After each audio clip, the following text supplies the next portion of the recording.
Bonjour et bienvenue sur la chaîne YouTube Atelier technique industriel du film CCI. Vous êtes toujours sur la prise en main basique du code HTML et dans cette troisième partie, on va voir comment donner un nom d'onglet pour le navigateur web quand vous surfez sur le net et que vous avez ici un nom d'onglet, par exemple contenu de la chaîne YouTube, accueil.html.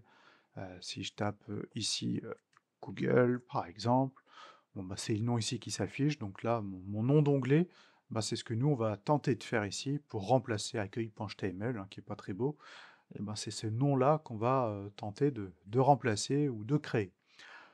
Alors, toujours dans le but hein, de pouvoir travailler dans de bonnes conditions, eh bien, ma page web, je vais l'insérer sur la gauche et ma page de construction Sublime Text, voilà, je vais la mettre comme ça sur la droite. Ça va me permettre voilà, de travailler sur les deux fenêtres un peu plus facilement.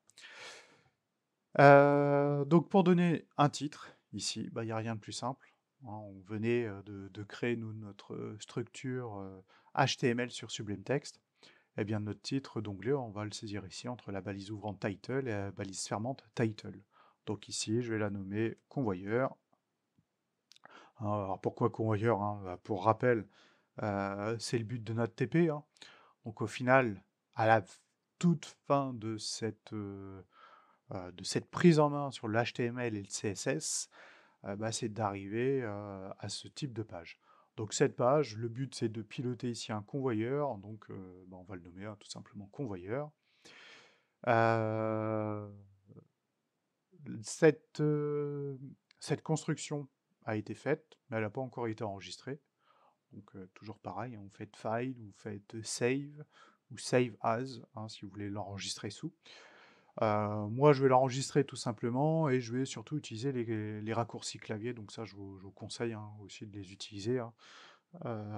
C'est de pouvoir faire le moins de clics possible. Donc CTRL S, j'enregistre. D'ailleurs, à chaque fois que vous faites une modification, vous voyez ici, là, en haut de Sublime Text, j'ai des, voilà, une espèce d'astérix en fait qui s'affiche ici pour me dire que attention on a fait une modification mais on l'a pas encore enregistré. Donc ça c'est un petit élément visuel aussi qui peut vous être intéressant pour savoir si vous avez fait une modif, vous avez supprimé quelque chose peut-être sans faire exprès. Ça vous permet de voir aussi euh, bah, où est-ce que vous en êtes aussi sur votre code. Est-ce que vous avez enregistré, pas enregistré ou fait une connerie. Donc moi je remets un voilà, convoyeur, j'enregistre un CTRL S.